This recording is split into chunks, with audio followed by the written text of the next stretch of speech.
If you have said to yourself, I should write that, or if someone has said to you, you should write that, then I'm talking to you because you need to write. And that's why you're tuned in to yWrite.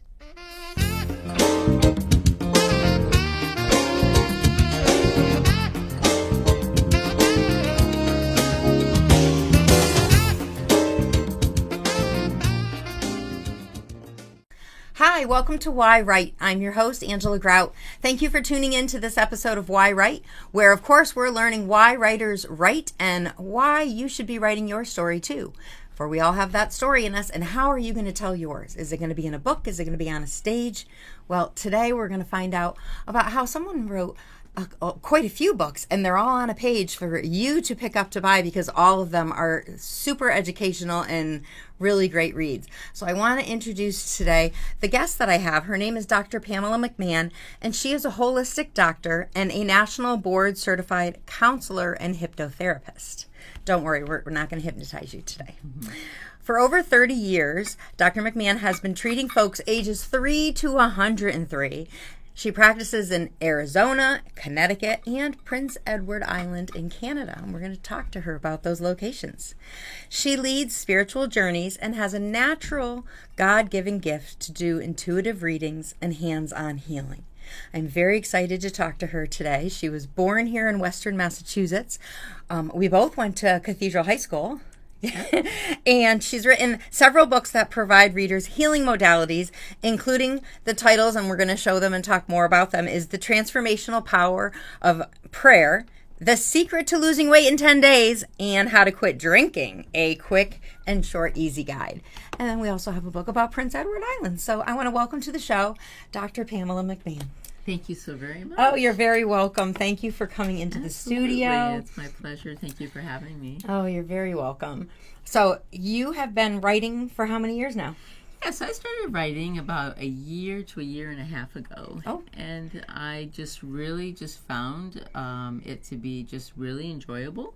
Found my passion in writing, and not that I don't enjoy seeing clients, but I've kind of taken a break from that and semi-retired, and this has become more of my full-time career. Well, with a book, it's great because you can reach more clients. That is exactly true. You have so much great advice in these books. I mean, I've read them all. I enjoyed them all. Thank you. The Secret to Losing Weight in 10 Days. I mean, of course, everybody wants that secret. Right. And the fact that, you can share it in a book that people can have that's tangible in their hand and easy read. Yes. What prompted you to write these things? I needed to lose weight in 10 days. And you did? I did. I had gained the 15 menopause pounds, and now I'm down to 135. So I had gotten up to 150, and I was shocked. Wow. And so by writing that book, I followed my advice, and here I am 15 pounds lighter. That's awesome. Yeah. I always tell everyone I'm dying at 130, which I'm hoping is my age, but it might be my weight. That's awesome. But I would like to lose, the weight in 10 days. What was the process of writing? Which book did you write first? Yeah, so the first book that I wrote with my friend and partner, the Prince Edward Island book. And that's just more about just the beaches and just having fun. And, really when people go some places, they don't really know where to go. So we kind of So it's a nice tour guide. It sure is, absolutely. So that was the first one, and then the second one. Well, actually, that's not true. This was the first one that I wrote. Okay, How to Quit Drinking. How to Quit Drinking. This was to help clients and pretty much anybody who needed a little bit of assistance.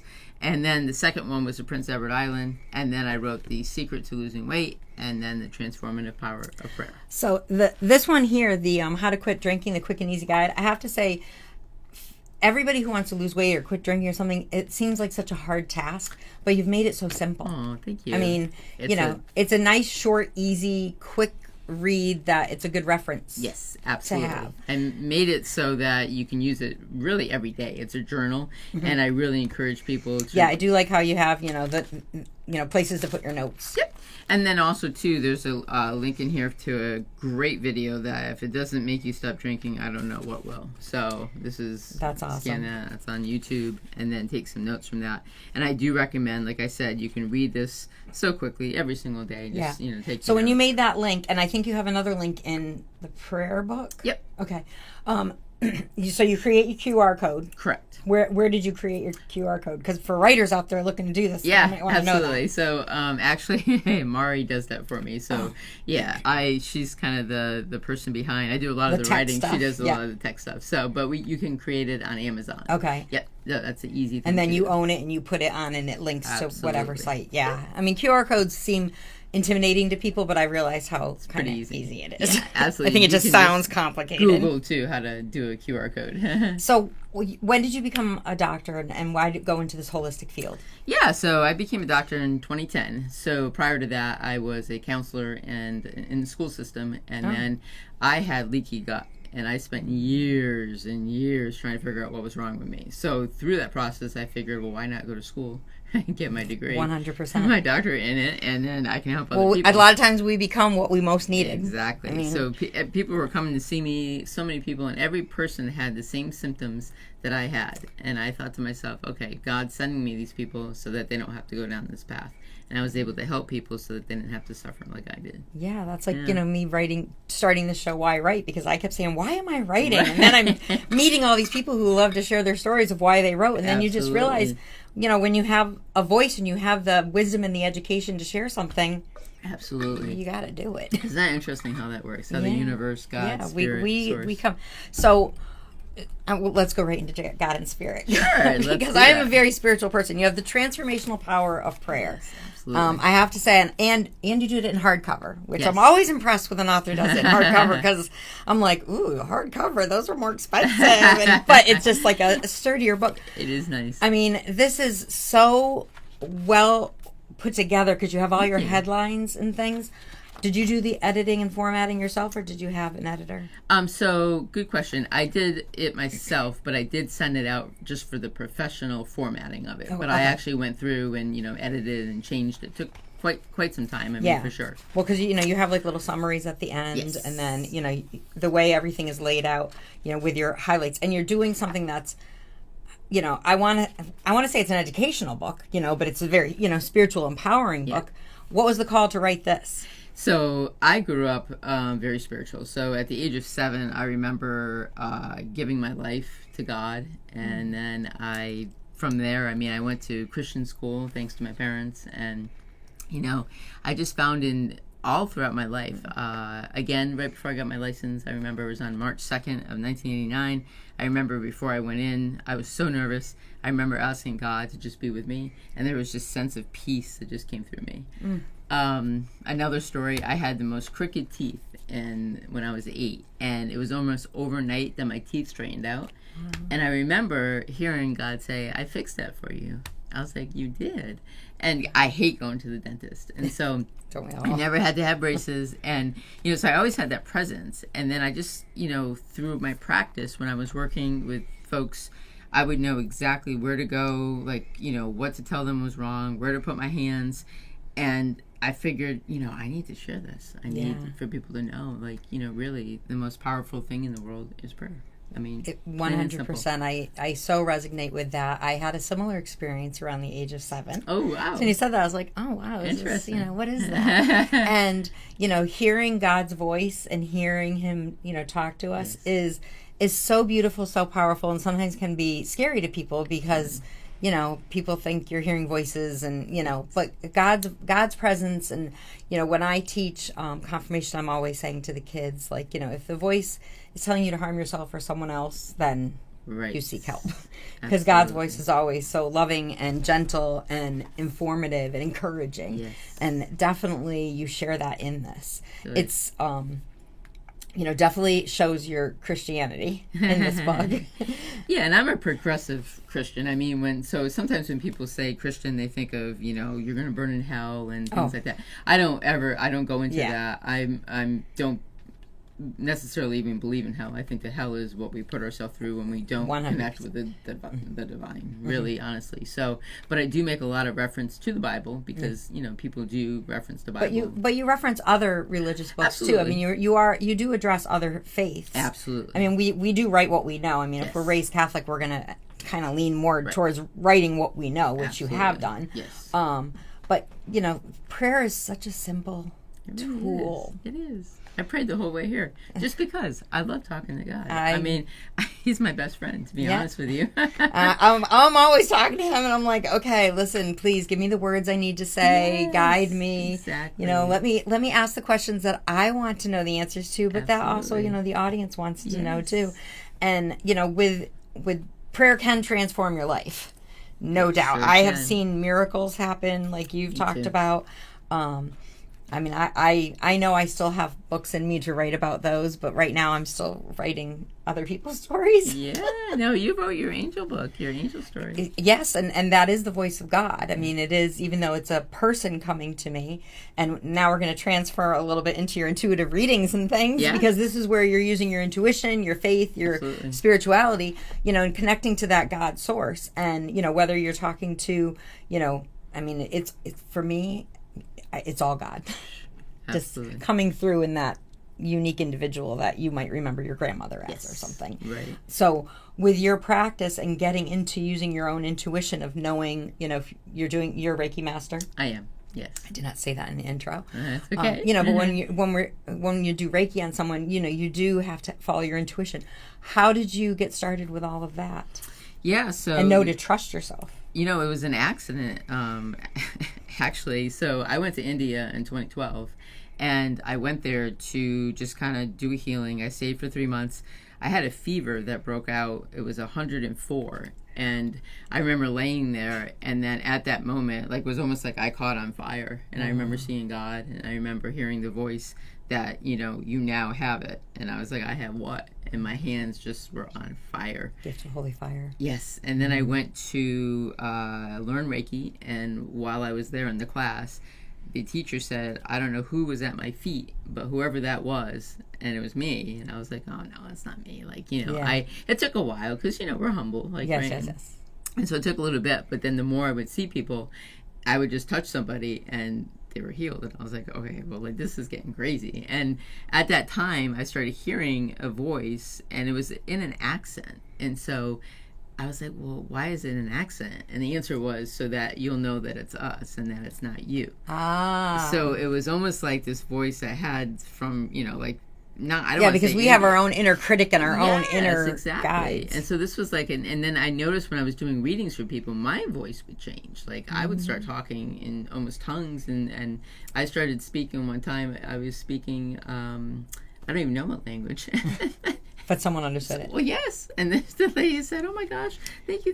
And I was like, well, I don't even know what I just said to you, but you're very welcome. And, you know, being raised Catholic, I mean, when you go to make your confirmation, we're taught about all these different gifts, you know, the gifts of healing, the gifts of prophecy, you know, and I don't know if people are educated enough in them, you know, to understand what they are. Sure. I mean, healing is a kind of an easy one, I think, because people are like, oh, I'm going into the medical field, you know, but it's can be so much more, and there's so many different ways to do it. I mean, with the voice, you know, with the gift of like prophecy or the gift of writing, you know, I mean, is a whole nother thing. I mean, and some people, you know, everyone's going to write something different. We all Spirit writing too. I was just talking about that with my sister. I wrote a poem for my niece for her confirmation, and it was the first time I ever spirit wrote. And you write with your non-dominant hand, and you just put your hand down, and then whatever comes. Like, have you ever tried that? Yeah, well, I have written with my non-dominant hand. Yeah, it kind of looks a little spooky. It does. Well, a little spooky. That's how to start. And so, like, same thing with writing. Like, I don't even necessarily know what I'm writing. I mean, I just sit down and just whatever comes out, and you just type. You know. Yeah. Well, I've interviewed like performers who perform on stage, and they'll say like when they're performing, sometimes they just almost have this out of body experience, so that when the performance is done, they're like, I don't even remember doing what I did. Yes, you know, because they know their work so well. And the first time I heard that, I was like, I get that, because sometimes you can sit at that paper, and I just write and write, and then if I put it away, and then, you know, the next day or a few days later go back and read it, and I'm like, wow, what's this? That's pretty good. Okay, what do I do with this now? That's wonderful. That's great. It's very interesting, you know, to embrace our gifts and to share. Yes. So now here's another thing to talk about, and this is there was another book I wanted to talk about. The Prince Edward Island. Oh yeah. So when you're doing this one, like, you're sharing your own personal experiences. Yes. And how is that you know, right when you're writing from your own personal experience, whereas these are more coming through you. This was just fun. So this was kind of like, where are our favorite places? So we have a cottage up there on PEI, and so, you know, going around, taking the drive, we took a lot of notes about all their favorite places and beaches, and, you know, to be fair, Mari wrote more of that than I did. Well, I mean, but we did it together, but she's kind of like, you know, she's more meticulous. I have her read all of my stuff before I ever get it. Definitely, we definitely need that. Yes. So this, we know what you did for research. Yep. You drove around and said, these are all my favorite things. These are all my favorite places. This is the favorite stuff we do here. What kind of research did you have to do for these? And I know some of them come from your personal experience also. Yeah, so the drinking one, I literally wrote in an hour. I woke up one morning and my guide said, write it, do it. And, you know, I, in my own personal life, I mean, I've probably drank more than I should have, you know, ever. I'm Irish. It runs in the blood. So I said to myself, you know, I don't really want to be drinking anymore either. So this was something I did, not just for me, but also for a lot of my clients and a lot of my friends. Because everybody after the pandemic, I feel like people really got into the bottle as, you know, for comfort. Well, it was comfort, for sure. It was comfort, yeah. Mm-hmm. And so this was just written, and I wanted to do it so quick and easy so that way people could, you know, like I said, pick it up every single day, grab this book every morning, and just write. Just grab it, read it. And so this I literally wrote in an hour, and that was really no research other than just, you know, personal. I love that. My Angel's Journey book I wrote in 7 hours nonstop. Did you really? Sat down, oh my binge gosh. wrote for 7 hours, and then tucked it away for a few years, and then brought it back out. I can't wait to read it. So yeah, it's definitely, I understand like the binge writing for sure. And then of course, by the time I got to April Rain, which is a murder mystery, that took a little bit longer, right? Much longer. A lot of research. It took about 20 years, start to finish. Interviewing a lot of characters, which I could say interviewing my muses, or, you know, the dead people that are talking to me or whatever. And, you know, it's just interesting how different books take on different things. Yes. So now with the transformational power of prayer.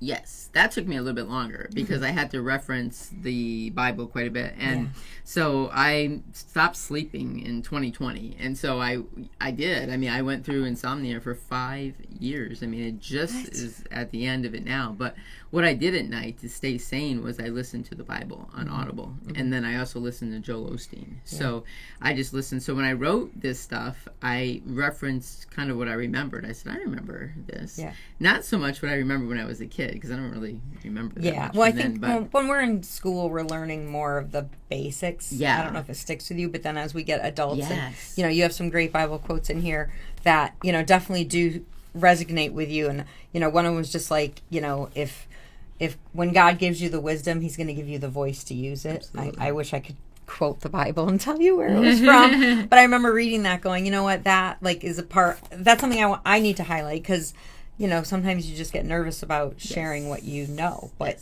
we know things. And I feel like that book for people, I've already had so many people just say, you know, it really reminded them the power of prayer, because we all know it. We've all prayed before. I mean, I can't say everybody. I would say 99.9% of the population has said a prayer of some sort in their life, right? So we forget, though. We forget that the power behind that, and prayer can heal. And it's nice how, you know, in this book you've shared like the types of prayers, you know, because you know, we forget sometimes like the prayer of gratitude is so important, because we always seem to, a lot of people, I'm guilty of it, you know, pray, do the begging prayer. Right, exactly. Please heal this person. Please let me win the lottery. Please let me find a parking spot. Exactly. And there's nothing wrong with that. But then the petitionary prayer, like when we pray on behalf of somebody else, I mean, that's very powerful. Very when there's powerful. a group of people, and, you know, like, as you know from my brother Michael having his diagnosis, I mean, immediately when I heard that, I went on my knees, and I remember the power coming through me, and I said, I will not, and I will have not, you know, he will live a long life. God, please. And, you know, just knowing right then and there, that's the other thing too. Once you pray, know that it's done. Don't beg every day. Say, well, that's the Mark 11:25. There's a great thing that's saying, if you've prayed, accept what you prayed for. Like, don't be asking over and over and over. No. It's like, Mommy, can I have water, water, water, water? And it's like, she already gave you the water. Right. Like, why you keep asking? Like when you go to a restaurant and you put your order in. Yeah. Wouldn't it be funny if you just kept seeing the server and saying over and over, can I have that? My food, can I have my food? You already ordered the food. yes. It's coming. It's Oh, coming. that is such a great example. I love that. You're right. You asked, now just wait to receive. Exactly. And say thank you for everything. I love that. Yes. And, for me, being raised Catholic, I do sometimes will, fall to the, and I hate to use the word crutch, but like to St. Peregrine, and pray, he's a patron saint of people with cancer. And, it's like, okay, you lose your keys. I can go to St. Anthony. Right. And there's all these like kind of delegated healers. Sure. But I mean, just to go to the source, and, your book definitely teaches about going straight to the source for every I would say every genre of religion, every religion. Sure, and there's nothing wrong. I mean, like Archangel Raphael is great for a healing, So when I would do my healings, a lot of times I would call in Raphael, I would call in Archangel Michael, and so there's no, those are the highest archangels, God's helpers. So there's nothing wrong with doing that. Like if people. So when you're doing Reiki, do you get their colors or? Yeah, so you get that? Yes, I do. And then what I would do is I would always stare in the mirror. I had a picture of Archangel Raphael, and I would wait. And this sounds funny and weird, but I would wait until my face would transform into Archangel Raphael, and then that's when I knew I was ready. And I would just put up my hands, feel the fire, and then go. Wow. So, yeah. Yeah, no, I totally get that. Totally get that. Like, goosebumps. Yeah, I'm like, okay. I mean, because I know, I have my master's in Reiki, and so when I've done it on people, like I tend to get flowers sometimes, and butterflies and birds and things like that. Anything surrounded in a garden, but I always will get colors. Yeah. So I will, quickly do the assessment in my head, which I should not do because you want to be out of your head, not thinking, doing it. Right. But be like, okay, what does this color mean? How do I translate this for the client so that they'll know, what's happening to them? Because I talk a lot, so I tend to talk through sessions. That's okay. Some people who do Reiki are very silent with everyone. I am. I used to be a huge talker, I'll say, and now I don't know why, but when I talk, I feel something touch my lips and say, shh. Interesting. And this is very funny. I'm going to say this is I went deaf once for a day. Wow. One day. And I said, what is going on? I didn't get nervous. I heard them say, do you like this? And I said, do I like what? They said, do you like the silence? I said, I actually really do. Do you want to stay like that? I was like, no, because there are some things I want to hear. Yeah. But anyway, so I have become, most people know me as the most social, talkative, outgoing. And I'm the opposite now. Really? I'm quiet. Like, I say very little. And what's wrong, Pam? Nothing. Interesting. Yeah. And I'm not sure if it's just something that's just so this is within like the last 10 years or 8 years? Not even. I'd say in the last maybe year and a half. Oh, wow. Yeah. And I think it's because everything's going. You've said it. You've said it. You're like, okay, this is what I want to talk about, but now you can read this. Yeah, your voice is in these pages. Less is more. I'm like, okay. Wow, that's awesome. Yeah. Now, how did you go about publishing your books? Yeah, good question. So, Mari, again, is kind of the person who does a lot of that for me. We were working with a group that were just kind of helping us, coaching us, because who knows how to start writing a book, right? And so, writing it, publishing it, formatting it, But really, Amazon, to be honest with you, Amazon has been great. KDP, just going on there. And there are some publishing companies that I reached out to, but I just really thought, just self-publishing. And this, was so simple to self-publish. I thought, well, might as well do it with the others. So that's what we've used, KDP Publishing. Yeah, I think it's very, very convenient that we can go to this KDP, go to Amazon. And I've done the same thing. The only thing I find that's kind of a negative is just reaching audiences.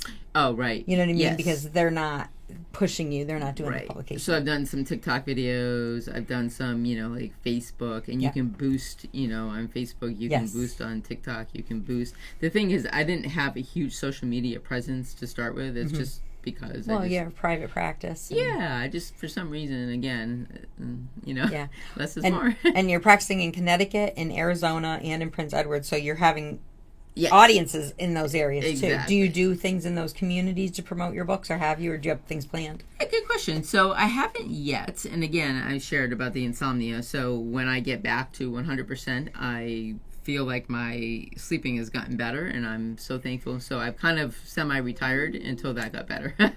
So yes, but I will be going out. I will be promoting, and just really, again, just people like you. Will you write more books? I certainly will. My next one is Age Gracefully: Natural Cures and Holistic Healing for Seniors. Gentle remedies and time-tested therapies for pain, sleep, memory, energy, and more. So that's almost done. I've got a couple. So it's aging gracefully, natural cures. Yeah, excuse me. And that is so important. Yes. I do some hospice, comfort care, things like that as a companion, and it is. I see them. People aging and trying to be comfortable and trying to eliminate pain, and there's so many ways that we can do it, including with the power of prayer. Absolutely. But also by losing weight and by not drinking. And so you're giving us all these very healthy and things. Going to the beach. And going to the beach. You're right. Yeah, you have definitely shared all the healing modalities. I'm working on another book too. It's finished, but I just haven't done anything with it yet. If Jesus and Buddha had a baby. Ooh. And so what it focuses on is it's a spiritual blueprint for peace and wholeness in modern times. So it's a combination of different religions and what that sacred child would look like if those two came together. Oh, I can't wait to read that one too. And you'll have to come back on when we can talk about that. Because Buddha definitely is that. Brings in the essence of peace. Yes, absolutely. Just peace, being in the moment, and living life. Buddhist temples, if you have never been, there's a great one in Vernon that I go to just to sit, and you don't speak. You sit and you walk. You will just do a meditation for 20 minutes without a word, one step at a time. And it's just about sitting in silence. Yeah. You'll be so surprised at what you hear. Is it like a labyrinth? Or you're just walking? You're just walking in the temple, yeah. So you just go and, again, I don't proclaim myself to be a Buddhist, but really Buddhism is just I think I walked one and I didn't realize that up at, do they have one up at Krippala? I don't know about that. They might. I think they do. Probably. Although it might be, I don't know, I feel like I see the Buddha, but it might be the Geisha. The Ganesh? Ganesh. Yes. Oh, I love Ganesh. That would be a totally different thing. So it might be that. I don't know. It's one or the other. But I just remember, them saying just, walk around. And I was thinking it was going to be like a labyrinth, but it wasn't. So I bet you it was that. Yeah. Yeah. And, and then, Jesus, we were raised Catholic. So, we have this inner knowing where I always just say, he came, he lived, he died. Right. He's preparing a place. Let's not worry about anything. Exactly. Let's just be nice and kind and things. Absolutely. So where can my audience, find your books, get your books, find out information about you? Yeah, so Amazon.com, or they can email me, and then I can send them a copy. So autograph copies. Yes, autograph copy. You got that right. And it's actually cheaper if you do that. If I send it to you, it's less money. So, because you don't have to pay. You don't have to pay, Exactly. So I have a lot of author copies of all these books.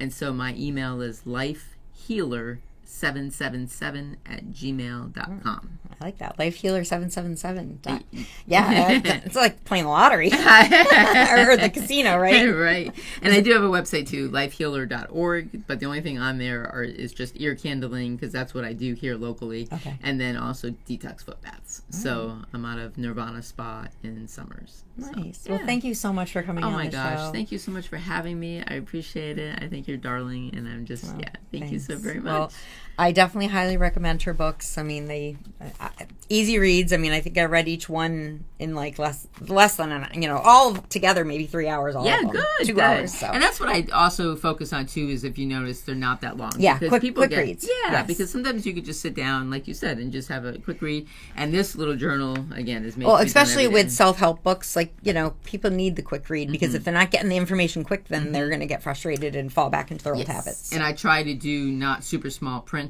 just because, especially with this senior book that's coming out, is going to be larger font, because I think it's just nicer not to have to squint. We're at the age here where we. That's a very good idea. Large print. Large print. That's right. Well, Dr. Pamela McMahon, thank you so much again. So much. And I will put all the links in the show. Okay. And I want to thank Studio 954 for letting me have the show here today. And, this is the time in the show where I give you, the writing audience, a little prompt to do because, the show is about writing. So when the show is over, I want you to set your timer for, 5 minutes. My prompts are getting a little bit easier for you, but next week I'm going to make them harder. Maybe it won't be so easy. But today what I want you to do is I want you to make a list. We're going to make a list today. And then after you make that list, you want to set your timer for 20 minutes and pick something off that list and start writing. More power to you. But I want you to make a list of the things that you have expert wisdom on, whether it's something you've experienced, you've overcome. Write it down. I mean, have you stopped drinking in 10 days? Have you lost, 30 pounds in a day? Whatever it is, write it down. Make that list of the things that you're an expert on. Maybe it's just how to toilet train your child. You never know. And then, pick something and maybe start writing it. Maybe that's the story that you need to share because, if you have a story that can help someone else, then that's definitely the story that you need to write. So thank you for tuning in to yWrite, and I will see you next time. Have a great day. Bye.